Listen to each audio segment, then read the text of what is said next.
FIFA resmi menunjuk Indonesia sebagai tuan rumah Divisi 1 FIFA ASEAN Cup 2026.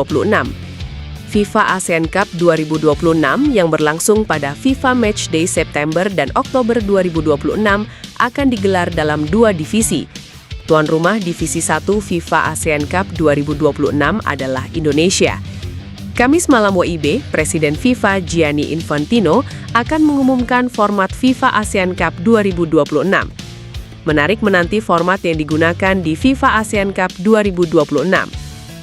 Potensi timnas Indonesia juara Divisi 1 FIFA ASEAN Cup 2026 sangat besar. Selain karena menjadi tuan rumah, pelatih John Hartman dapat memanggil pemain-pemain terbaiknya. Sekadar diketahui, FIFA ASEAN Cup 2026 digelar saat periode FIFA Matchday, sehingga Jay Ides dan pemain-pemain diaspora lain bisa ambil bagian. Melihat materi pemain saat ini, timnas Indonesia di atas kertas lebih unggul ketimbang peserta Divisi 1 FIFA ASEAN Cup 2026 lain, macam Thailand, Vietnam, atau Singapura. Jika juara FIFA ASEAN Cup 2026, poin yang didapat timnas Indonesia lumayan besar. Hal itu karena FIFA ASEAN Cup 2026 masuk kategori turnamen resmi bentukan FIFA. Pemain bertahan Fenerbahce, Jadon Oosterwolde, mengakui bahwa dirinya telah dihubungi oleh PSSI untuk penjajakan naturalisasi dan membela timnas Indonesia. Hal tersebut diungkapkan olehnya kepada media asal Amerika Serikat, ESPN. Melalui media tersebut, Jadon Oosterwolde mengaku mendapat tawaran untuk membela timnas Indonesia. Namun dirinya mengatakan bahwa saat ini ia memprioritaskan untuk menerima panggilan timnas belanya. Tidak hanya itu, Jadon juga membahas kedekatannya dengan Reinders bersaudara, Tijani dan Eliano. Jadon Oosterwolde adalah pemain berusia 23 tahun yang berposisi sebagai bek kiri. Selain bek kiri, pemain yang merupakan alumni Akademi FC Twente tersebut bisa dimainkan sebagai gelandang kiri dan bek tengah karena punya tinggi 189 cm. Hingga artikel ini dibuat, belum diketahui asal darah Indonesia dari Jadon Oosterwolde. Jika nantinya Jadon Oosterwolde tidak menjadi bagian dari timnas Belanda, PSSI wajib bergerak cepat agar pemain kelahiran Zwolle tersebut tidak membela timnas Suriname. Sorotan tajam datang dari media Vietnam terkait persiapan timnas Indonesia menuju Piala AFF 2026. Media setempat, Soha, menyoroti keputusan pelatih John Hartman yang telah memanggil 23 pemain untuk mengikuti training camp yang akan digelar di Jakarta pada 26 hingga 30 Mei 2026. John Hartman sendiri menegaskan bahwa pemilihan pemain didasarkan pada pemantauan langsung di kompetisi domestik. Ia mengaku telah menyaksikan banyak pertandingan Liga Indonesia musim ini untuk memahami potensi para pemain lokal. Menariknya, hampir seluruh pemain dalam daftar tersebut berkarir di dalam negeri. Hanya Marcelino Ferdinand yang saat ini bermain di Eropa bersama klub Slovakia AS Trenčín. Hal inilah yang kemudian menjadi sorotan utama media Vietnam. Mereka mempertanyakan absennya sejumlah pemain Indonesia yang selama ini menjadi andalan dan bermain di kompetisi Eropa, seperti Emil Audero, Justin Hubner, Jay Idzes, hingga Ragnar Oratmangoen. Piala AFF 2026 tidak masuk dalam kalender resmi FIFA karena digelar dari akhir Juli hingga Agustus. Kondisi ini membuat klub tidak memiliki kewajiban untuk melepas pemainnya ke tim nasional. Situasi tersebut membuat John Hartman harus memutar strategi dengan mengandalkan pemain domestik sebagai tulang punggung tim untuk turnamen AFF mendatang.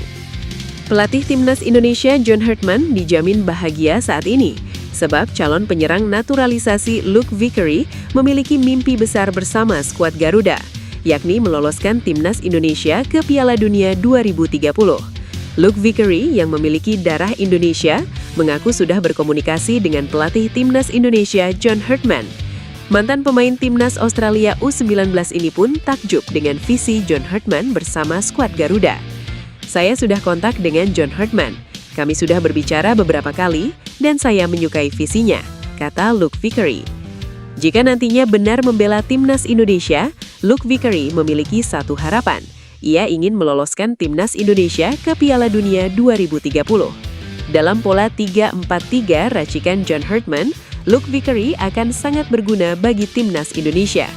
Menarik menanti kapan Luke Vickery dapat membela timnas Indonesia. Presiden FIFA Gianni Infantino tiba-tiba bertemu Ketua Umum PSSI Erick Thohir di tengah isu timnas Indonesia ikut play-off darurat Piala Dunia 2026. Apakah ada pembahasan tersebut dalam pertemuan tersebut? Namun dalam pertemuan antara Gianni Infantino dan Erick Thohir tersebut, tidak dibahas soal play-off darurat, seperti yang disampaikan lewat akun Instagramnya pada Rabu. Dalam pertemuan tersebut, kedua tokoh bertukar pandangan soal peta perkembangan sepak bola Indonesia yang dinilai mengalami transformasi luar biasa dalam beberapa tahun terakhir. Diskusi berlangsung produktif dan menyentuh berbagai isu strategis yang bakal menentukan masa depan olahraga paling populer di tanah air ini. Infantino menegaskan komitmen kuat FIFA untuk terus menemani perjalanan sepak bola Indonesia menuju level yang lebih kompetitif di panggung Asia maupun dunia.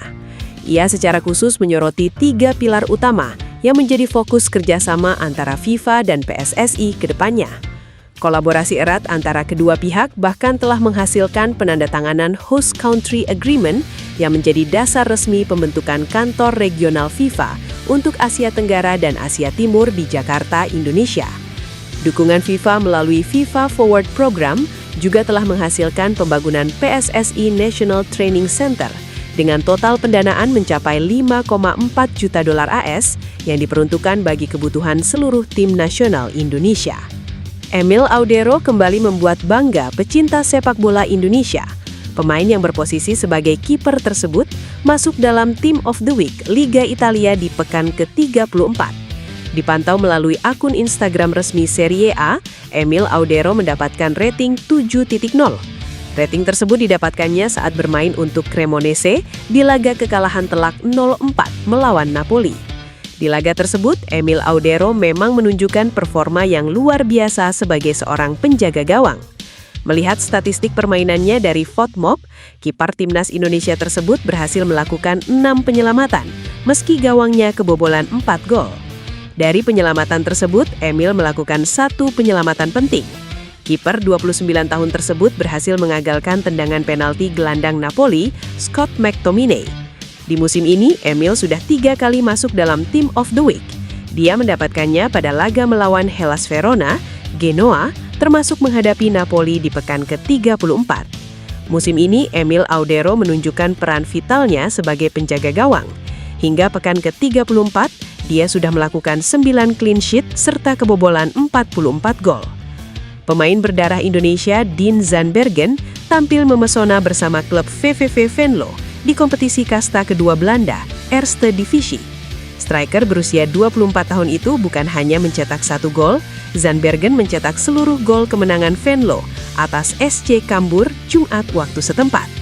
Zandbergen mencetak 3 gol alias hat-trick saat Venlo mengalahkan Cambuur. Cambuur bukan lawan sembarangan karena berstatus calon juara Eerste Divisie musim ini. Zandbergen sendiri memiliki darah Indonesia dari jalur keturunan ibu. Ia mengaku memiliki banyak saudara di Depok, Jawa Barat. Dalam sebuah wawancara tahun 2025, Zandbergen juga mengungkapkan pernah dihubungi oleh staf timnas Indonesia terkait rencana naturalisasi. Zandbergen saat itu mengungkapkan akan sangat senang jika bisa membela timnas Indonesia. Zandbergen sudah bermain dalam 31 pertandingan di semua kompetisi musim ini. Striker berpostur 188 cm itu sudah menjaringkan 11 gol dan memberikan 3 assist.